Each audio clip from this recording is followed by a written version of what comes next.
Alors on a parlé beaucoup des efficacités herbicides des racinaires, mais le gros aspect aussi à prendre en compte, c'est la sélectivité. Alors ce qu'il faut savoir pour la majorité des herbicides racinaires, c'est que c'est une sélectivité de position. Donc en fait on applique le produit qui va arrêter dans le premier centimètre ou vraiment en surface du sol, et vous avez votre graine de blé qui est en dessous, donc à 2 ou 3 centimètres.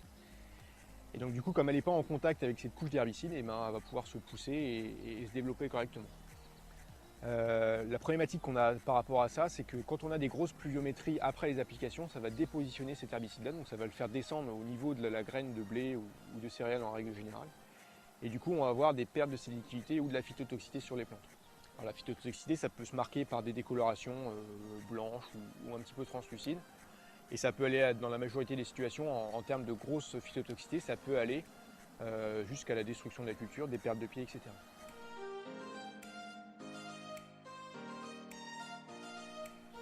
Donc par rapport à ça, par rapport en tout cas à la pluviométrie, s'il y avait quelque chose à retenir, on communique souvent sur le fait du 15 mm dans les 2 jours qui suivent l'application. Quand on a des pluviométries globalement assez importantes, 10-15 mm qui suivent l'application, il faut essayer de passer après ça, parce que sinon c'est vrai qu'on s'expose quand même à des problématiques de phytotoxicité assez importantes. En dehors de ça, s'il y avait une recommandation à faire, c'est justement par rapport à cette sélectivité de position, c'est vraiment de recouvrir au maximum le sillon. C'est vraiment la qualité de semis qui va être très importante. Quand vous avez des graines en surface, on est quasiment sûr qu'on va les perdre parce qu'on applique le produit, la graine va pomper l'herbicide et elle va être détruite.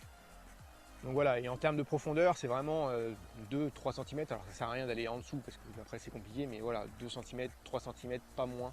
En tout cas pour se prémunir de ces problématiques de phytotoxicité là et surtout bien recouvrir le sillon.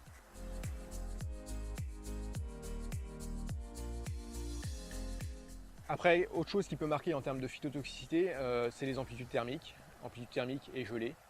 C'est vrai que c'est des choses qu'on voit assez souvent quand on a une grosse gelée, -5 après l'application, on a souvent des problèmes de phytotoxicité, des marquages sur la culture. Alors s'il y avait un seuil à retenir, mais c'est pareil, c'est assez compliqué en fonction du stade de la culture, de comment ça pousse, etc. Mais souvent c'est le seuil de -3 degrés qui est annoncé. Donc voilà, c'est pareil, s'il y a des gros gelées, il vaut mieux attendre un petit peu et puis faire ça après, même si c'est parfois pas évident en fonction des conditions de portance du sol, etc. Mais voilà, l'idée c'est plutôt de décaler après ça.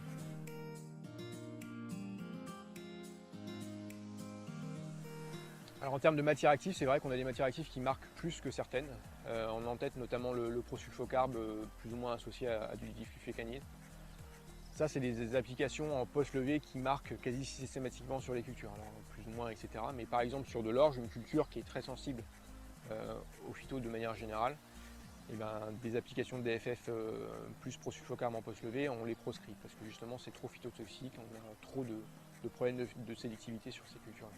Donc ça c'est plutôt quelque chose, si on a du prosulfocarbe à mettre, plutôt en prélevé, ou en tout cas essayer de valoriser ces applications de prélevé. Une autre molécule qui a tendance à marquer assez significativement les parcelles, c'est les applications d'aclonifène. Alors aujourd'hui c'est du libérateur trio, demain ce sera d'autres produits.